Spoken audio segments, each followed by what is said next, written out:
चीखे लबहदा ना ए जानू गलिया पर हैप्पी होली लिख लबहदा। पाना पर लिखल गाल पे ना लिखल जाला।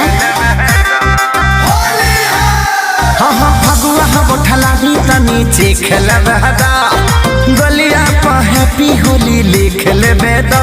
नहीं मिली बीपी हो जाई लो पुआ खो चुम्मा मिली ना रे जो। पुआ खो चुम्मा मिली ना रे जो। ना रे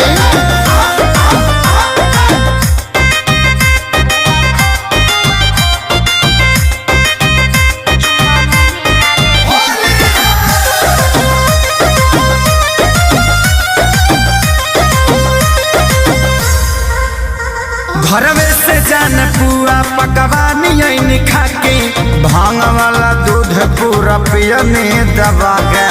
ऐसन बौराइल बड़ा नशा में कबे बघाई दूर तनी हटो ना बहबा नहीं। खेता तारू जैसे को करो ना गो बस पुआ खो चुम्मा मिली ना रे जो। पुआ खो चुम्मा मिली ना रे जो।